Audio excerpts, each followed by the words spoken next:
수식하는 다양한 표현들이 발견되어집니다. 전능하신 하나님, 사랑의 하나님, 은혜의 하나님, 인자가 한이 없으신 하나님, 긍휼이 풍성하신 하나님, 참으로 많은 수식어가 등장하고 있지요. 그렇다면 약속과 관련해서 하나님을 수식하는 좋은 표현은 무엇이 있겠습니까? 하나님은 약속을 지키십니까? 안 지키십니까? 지키시죠. 약속을 지키시는 하나님을 우리는 신실하신 하나님이라고 표현합니다. 우리는 신실치 못해서 하루에도 수도 없이 약속을 망각하거나 아니면 약속을 어기면서 그렇게 살아가지만 하나님은 결코 약속을 어기지 않고 반드시 지키시는 신실하신 하나님이십니다. 하나님의 은혜와 그분의 신실하심은 우리의 불순종과 신실치 못함을 덮고도 남지요. 하지만 우리가 하나님 앞에서 저지르는 죄악과 실수와 허물은 그럼에도 불구하고 가벼운 문제는 아닙니다. 하나님 신실하시고 은혜 많으시니까 우리가 어떻게 약속을 안 지키던 그런 거는 큰 문제 아니다라고 가볍게 생각하는 것은 큰 오해입니다. 사실 오늘 본문은 우리의 낯을 뜨겁게 만들 수 있는 그런 이야기를 담고 있다고 할 수 있겠죠. 아무리 연약해도 그렇지 어찌 이런 똑같은 짓을 또 범할 수 있을까? 이런 내용이 오늘 본문에 나오고 있는 겁니다. 무슨 말입니까? 24년 전에 아브라함이 기근을 피해서 애굽으로 내려갔다가 아내 사라를 누이라고 거짓말시킴으로 말미암아 아내를 빼앗길 뻔했던 그런 큰 위기와 수치를 당했던 사건이 있었지요. 그런데 오늘 본문에서 똑같은 실수가 반복이 되고 있다는 겁니다. 이번에는 애굽이 아니라 그랄이라는 곳에서 일이 벌어집니다. 2절 말씀 다시 보시면 그의 아내 사라를 자기 누이라 하였으므로 그랄 왕 아비멜렉이 사람을 보내어 사라를 데려갔더니, 이번에는 바로가 아니라 그랄 왕 아비멜렉이 사라를 데려갑니다. 아비멜렉이 이번엔 사라에게 꽂힌 거예요. 저는 일단 사라의 외모가 어땠을까 참 궁금합니다. 오늘 본문에 등장하는 사라의 나이는 89세인데 한 나라의 왕이 도대체 89세 할머니에게 어떤 매력을 느꼈다는 건지 참 신기한 생각이 듭니다. 24년 전이면 60대 중반, 정말 자기 관리 엄청나게 잘하면 60대 중반 가능할 수도 있을까? 그런 생각을 해볼 수도 있겠지만 지금은 89세인데 어떻게 아비멜렉 왕이 사라에게 이렇게 끌려가지고 그렇게 아내로 데려오려고 취하려고 했을까? 그런 생각을 하게 됩니다. 어쨌든 그랄 왕 아비멜렉은 사라를 데려왔습니다. 그런데 하나님이 우리가 살펴보겠지만 그날 밤에 꿈에 나타나셔서 아비멜렉을 책망하시죠. 그리고 사라를 지키십니다. 여기서 우리는 믿음의 조상 아브라함이 어떻게 이런 큰 똑같은 실수를 저지를 수 있었을까? 당혹스러울 수가 있겠습니다. 그런데 잘 생각해보면, 따지고 보면 우리라고 별반 다를 것이 없다라는 생각에 이르게 될 겁니다. 우리는 이런 일이 나에게는 일어나지 않을 거기 때문에 그런 확신이 있을 때 우리는 다른 사람에게 더 가혹할이 많지 비판을 하지 않습니까? 그런데 따지고 보면 우리도 별로 다를 게 없습니다. 얼마나 우리도 비슷한 실수를 거듭해서 반복하며 살아갑니까? 나를 영적으로 넘어뜨리는 그 문제, 우리 각자 다 다를 거예요. 하지만 그 문제가 있죠. 그런 문제는 쉽게 사라지지 않습니다. 극복했다 싶으면 어느 순간 또 찾아와서 우리를 넘어뜨리고 때로는 깊은 영적 침체로 끌고 들어가는 것을 경험할 때가 있지 않습니까? 그렇다면 우리는 한번 생각해 보아야 되겠죠. 아브라함이 도대체 왜 이런 실수를 또 저지르게 되었을까? 한마디로 말하면 두려움 때문입니다. 두려움. 인간 모두가 가지고 있는 근원적인 두려움, 죽음에 대한 두려움 때문이었습니다. 하마터면 사라 때문에 큰 일을 칠 뻔했던 아비멜렉이 아브라함에게 물었습니다. 10절 하반절 보시면 네가 무슨 뜻으로 이렇게 하였느냐라고 묻자 아브라함이 왜 그가 사라를 아내를 누이라고 거짓말시켰는지를 그 이유를 설명하고 있습니다. 11절 말씀 보십시오. 아브라함이 이르되 이곳에서는 하나님을 두려워함이 없으니 내 아내로 말미암아 사람들이 나를 죽일까 생각하였으며. 거짓말시킨 이유가 뭐라고요? 여기는 하나님을 두려워함이 없기 때문에, 그죠? 이 땅 사람들이, 그죠? 자신을 죽일까 봐 두려워했다는 겁니다. 그런데 아브라함의 생각과는 달리 그랄 땅 사람들은 하나님을 두려워했던 사람들이었습니다. 8절 말씀 보시면 아비멜렉이 꿈에서 하나님에게 들었던 이 얘기를 사람들에게 전해주거든요. 그런 말을 듣고 나서 그들이 어떻게 했다고 합니까? 그들이 심히 두려워하였더라. 분명히 기록하고 있죠. 그들은 하나님을 두려워하고 있었습니다. 하지만 아브라함은 이렇게 새로운 곳으로 들어가면서 하나님의 약속을 붙들고 있던 아브라함의 손에 힘이 빠지게 되었던 거죠. 믿음이 흔들렸던 겁니다. 하나님이 주신 그 약속의 말씀보다 이 새로운 지역에서 잘못될 수 있지 않겠나라는 그 현실적인 상황이 더 크게 보였던 겁니다. 우리는 늘 이 지점에서 넘어지고 있습니다. 이론적으로는 잘 알고 있습니다. 하나님은 신실하시고 하나님은 약속을 주시고 반드시 이루어 주신다. 하나님은 우리를 지키시고 보호하신다. 이론적으로는 잘 알고 있지만 현실적 상황에 그 믿는 바를 적용하지 못할 때가 너무나 많습니다. 약속과 현실 사이의 괴리를 극복하지 못하는 것이 어쩌면 우리 모두의 믿음의 현주소가 아니겠습니까? 하나님의 약속은 많은 경우 두려운 현실적인 상황에 의해서 망각되거나 묻혀버리기 일쑤입니다. 아브라함은 애굽에서 아내를 누이라고 속였다가 수치를 당했죠. 수치만 당한 것이 아니라 하나님이 어떻게 해결해 주시는지를 경험하였지 않습니까? 하나님의 놀라운 능력과 하나님의 위대하심을 아브라함은 두 눈으로 똑똑히 목도하였습니다. 그런데 또 넘어지는 거죠. 두려움에 사로잡혀서 약속을 붙들지 못하고 상황에 압도당해 버림으로써 이번에는 믿음으로 행하지 못했던 겁니다. 그래서 아내를 누이라고 거짓말시키고 혹시 모를 위기를 그런 식으로 거짓말을 함으로써 넘겨보려고 했던 겁니다. 믿음으로 행한 게 아니죠.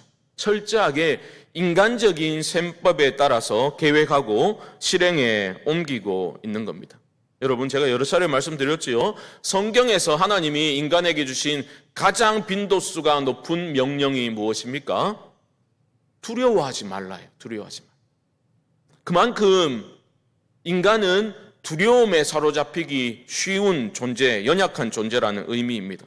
두려움은 사탄이 어둠의 세력이 우리를 넘어뜨리기 위해서 가장 자주 사용하는 방법입니다. 그렇지 않습니까? 사람이 두려움에 사로잡히게 되면 참 구차해지는 것을 보게 됩니다. 아브라함도 마찬가지예요.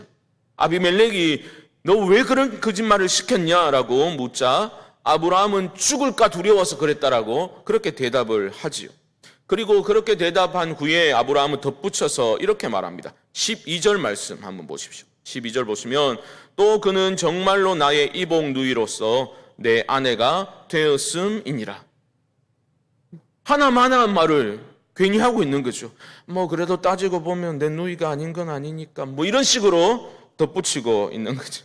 근데 이게 끝이 아닙니다. 아브라함은 하나님까지 끌어들이는 그러한 발언을 합니다. 13절을 보시면 하나님이 나를 내 아버지의 집을 떠나 두루 다니게 하실 때에, 거기까지 보십시오. 이 말 또한 틀린 말은 아니죠. 하지만 뉘앙스가 좀 이상하지 않습니까?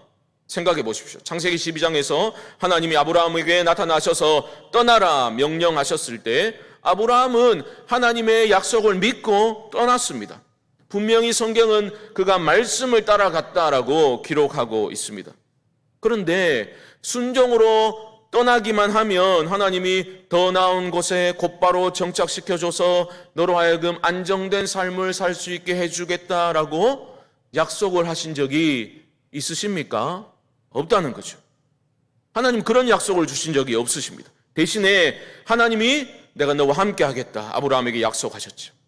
너는 복 자체가 될 것이고 복의 통로가 되어서 너를 축복하는 자에게는 내가 축복하고 너를 저주하는 자에게는 내가 저주하겠다. 놀라운 약속을 주셨던 것뿐입니다. 그런데 어느 한 곳에 정착하지도 못하고 하나님이 나를 이렇게 두루 다니게 하셨기 때문에 이런 일이 일어났다는 식으로 마치 하나님께 책임을 전가하려는 듯한 그러한 어투로 아브라함은 말하고 있는 겁니다. 여러분, 하나님의 약속은 내가 너와 항상 함께 하리라 임마누엘의 약속에 있는 것이지 어떤 특정 장소나 자리에 있지 않습니다. 어떤 세상적인 조건, 내가 저 자리에만 이르면 아니면 내가 저 직업만 갖게 된다면 내가 이 정도 재산만 모을 수 있다면 이런 식의 어떤 세상적인 조건이 아니라 하나님이 나와 함께 하신다는 그 사실, 바로 그 함께 하심의 약속, 임마누엘의 약속이 가장 중요한 것이라는 겁니다. 성도는 그 약속 하나 믿고 살아가는 존재입니다. 아브라함은 고향을 떠날 때 그 약속 붙들고 붙잡고 떠났거든요. 그런데 또 새로운 곳으로 가게 되니까 현실적 상황이 주는 두려움에 굴복해서 그 두려움이 약속을 삼켜버린 겁니다. 그러니까 사람이 이렇게 구차해지게 되는 거죠. 아브라함의 구차함은 그 마지막에 이르러 절정에 달하게 되는데요. 13절 하반절 보십시오. 13절 하반절 보시면 내가 아내에게 말하기를 이후로 우리의 가는 곳마다 그대는 나를 그대의 오라비라 하라. 이것이 그대가 내게 베풀 은혜라 하였소노라. 아내 사라에게 자신을 오라비라고 가는 곳마다 거짓말할 것을 요구하고 있다는 거죠. 그렇게 요구하면서 참 못난 요구인데 그렇게 하면서 뭐라고 말했다는 겁니까? 사라에게 이것이 그대가 내게 베풀 은혜라 이렇게 말했다는 거예요. 여러분 쉽게 풀어드릴까요? 여보, 나를 사랑한다면 내가 시키는 대로 거짓말 좀 해. 이 말이에요. 가장 가까운 사람에게 가족 안에서 이렇게 사랑이라는 단어가, 은혜라는 단어가 오남용되고 있는 겁니다. 그게 아닌데 내가 욕심에 사로잡혀서, 내가 두려움에 사로잡혀서 요구하면서 꼭 그렇게 말하게 되는 거죠. 나 사랑 안 해? 나 사랑하잖아. 그럼 이렇게 좀 해줘. 여러분, 우리가 영적으로 바로 서 있는 게 왜 중요합니까? 내가 두려움에 사로잡혀서 그렇게 살아가게 되면 가장 가까운 이들에게 이런 식으로 부정적인 영향을 미칠 수밖에 없는 겁니다. 그래서 하나님 앞에 같이 범죄에 동조하도록 영향을 미칠 수 있는 거죠. 이게 무서운 겁니다. 여러분, 아브라함의 이런 구차한 변명을 듣고 있던 이방 왕 아비멜렉은 어떤 기분이었겠습니까? 일단 하나님이 개입하셨거든요. 하나님 때문에 큰 두려움이 있었습니다. 그렇기 때문에 아브라함을 함부로 대할 수는 없었습니다. 그래서 14절 보시면 아비멜렉이 양과 소와 종들을 이끌어 아브라함에게 주고 그의 아내 사라도 그에게 돌려보내고 막 주고 사라도 돌려보낸 거예요. 선대는 거기에 그치지 않습니다. 15절을 보시면 아브라함에게 이르되 내 땅이 내 앞에 있으니 네가 보기에 좋은 데로 거주하라 하고 땅까지 막 선택하라고 배려하고 있는 거죠. 그런데 생각해 보십시오. 아비멜렉의 이런 선대는 하나님이 두려웠기 때문이지 아브라함이라는 인물의 어떤 탁월함이나 훌륭함 때문은 아니었던 거죠. 어쩌면 속으로 아브라함을 비웃었겠지요. 그렇지 않습니까? 16절 말씀 보시면 이게 재밌는데요. 16절 보십시오. 사라에게 이르되 내가 은천개를 네 오라비에게 주어서라고 말합니다. 은천개는요 막대한 금액이거든요. 그런데 사라에게 뭐라고 말합니까? 은천개를 네 오라비에게 주어서라고 말하잖아요. 네 남편에게 주, 남편이지 않은데 네 남편에게 주라라고 말하지 않고 네 오라비에게 주라. 이방인이 이렇게 말하는 것을 들으면서 아브라함과 사라 참 부끄럽지 않았겠습니까? 자, 이거 너가 오빠, 네 잘난 오빠한테 갖다 주라, 뭐 이런 느낌인 거죠.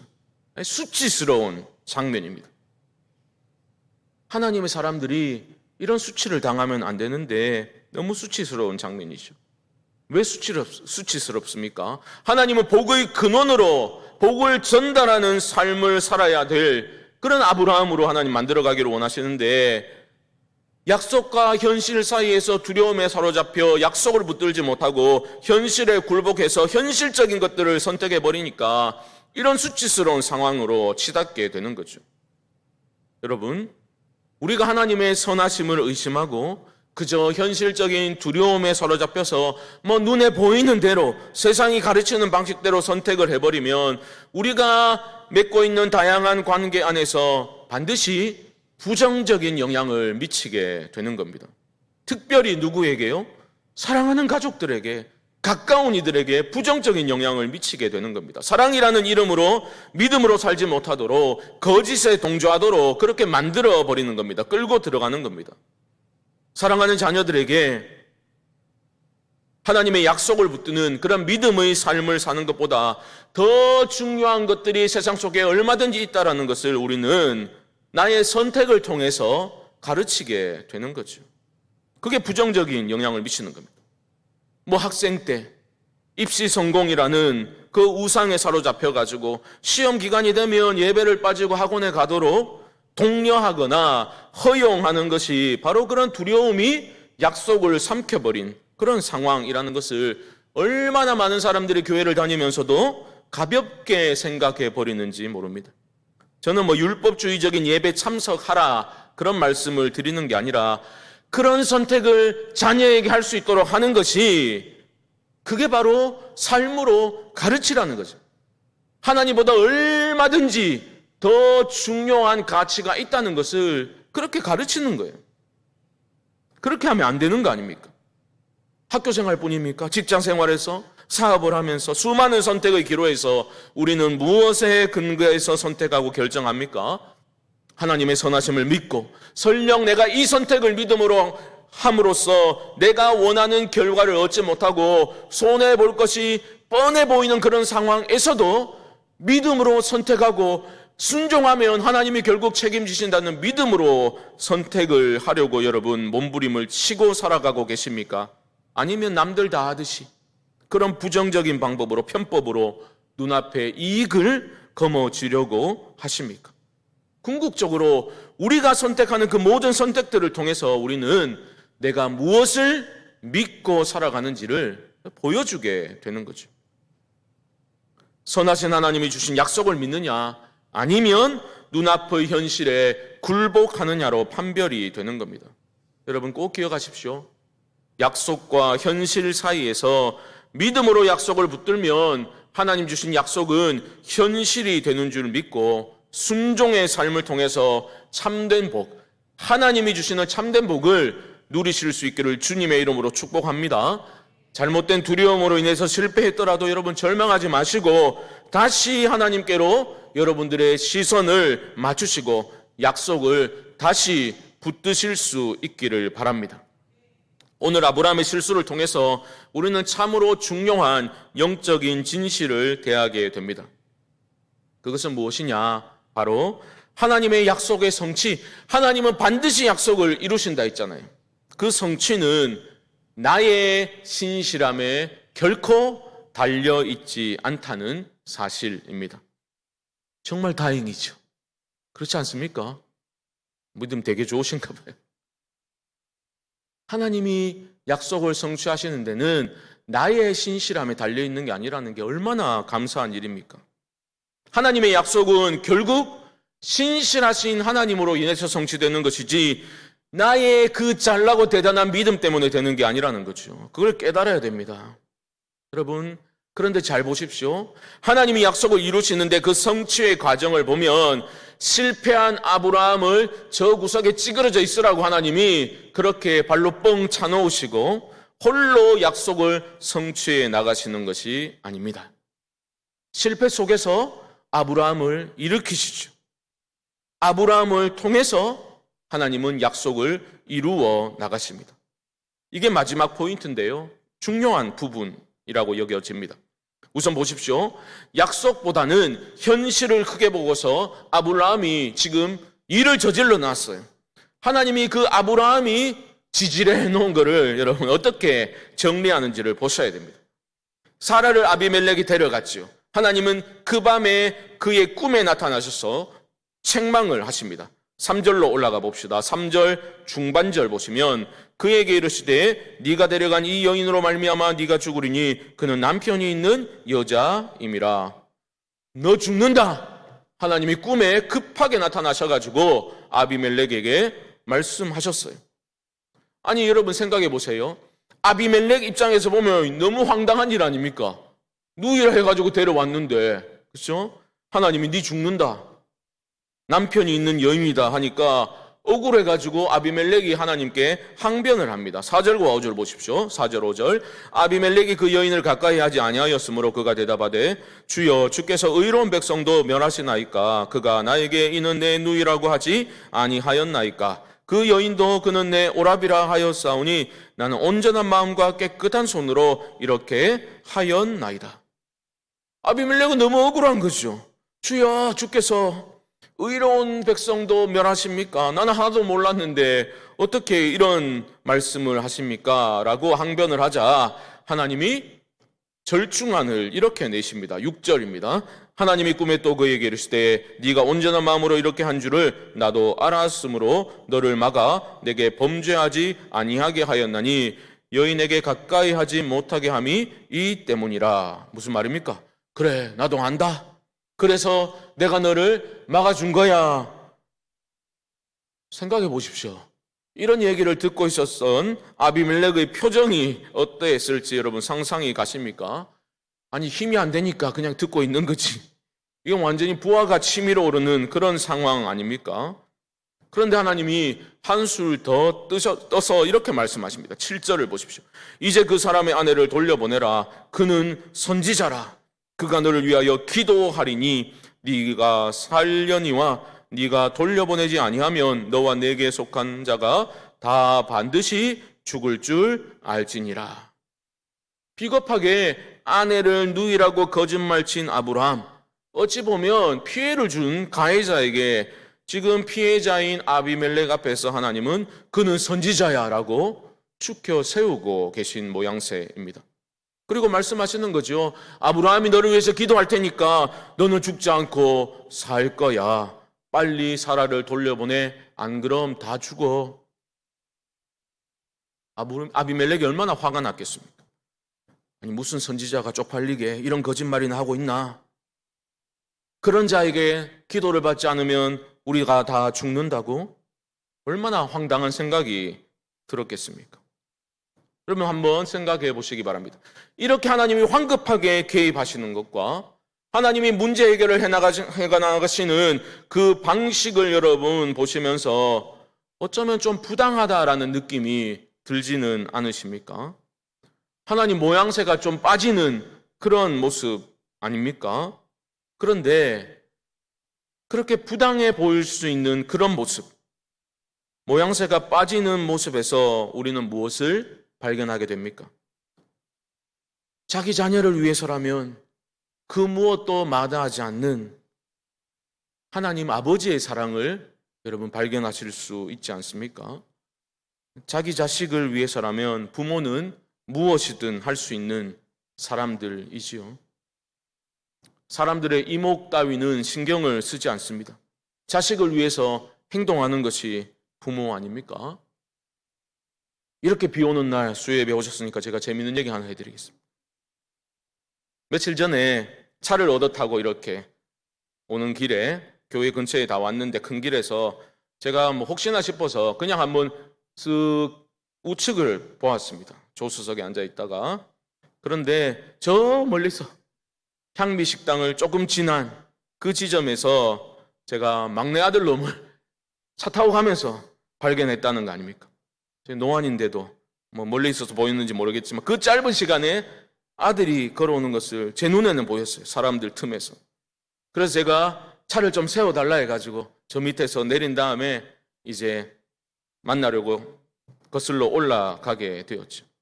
아들놈은 모르고 저 멀리서 터벅터벅 날씨가 더우니까 그렇게 걸어오고 있었습니다. 원래 골목으로 가면 되는데 골목에 그 개 한 마리 때문에 돌고 돌아 광야길을 돌아가지고 그 땀을 뻘뻘 흘리면서 날마다 집으로 그렇게 돌아오거든요. 그래가 제가 막 손을 흔들었어요. 아빠가 여기 있다고.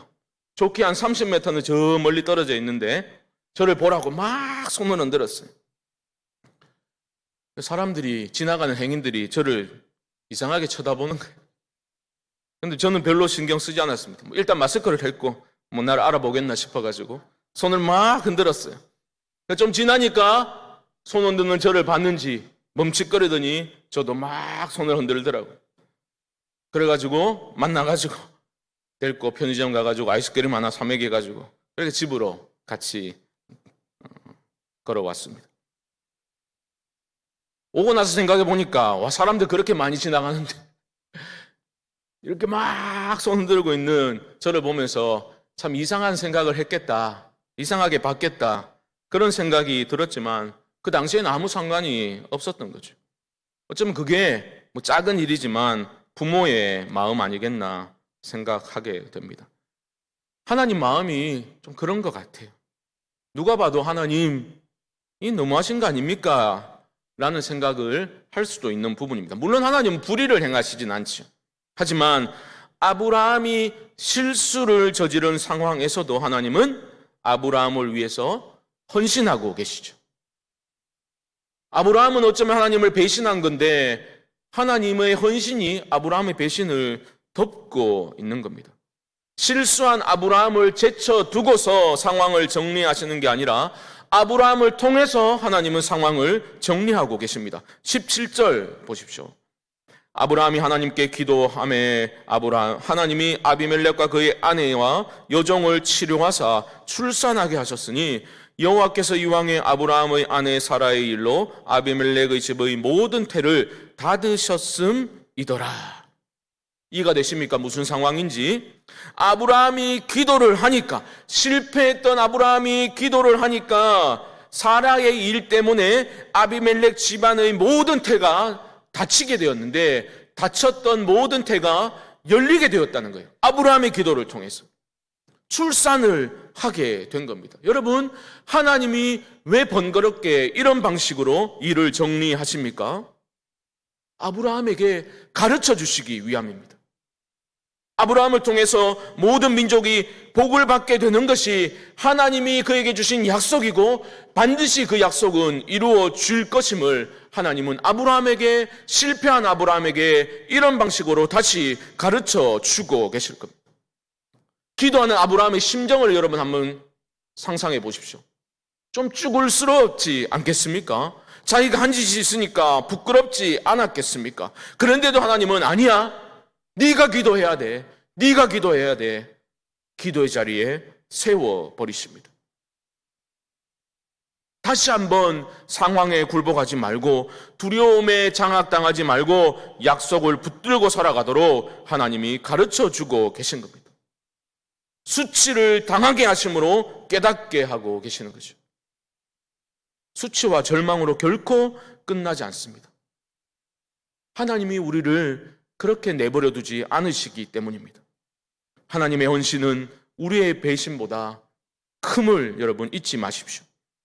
약속을 반드시 지키시는 하나님의 역사를 아브라함은 다시 한번 두 눈으로 똑똑히 목도하게 됩니다. 닫힌 태가 자신이 기도하니 열려서 출산하는 것을 두 눈으로 똑똑히 보게 되는 거죠. 그것을 보면서 아브라함이 무엇을 생각했겠습니까? 하나님 나를 처음에 만나주시고 약속을 주셨을 때 저 하늘을 수놓은 수많은 별들처럼 네 몸에서 날짜가 저렇게 될 거라는 그 약속 또한 하나님이 이루시겠구나.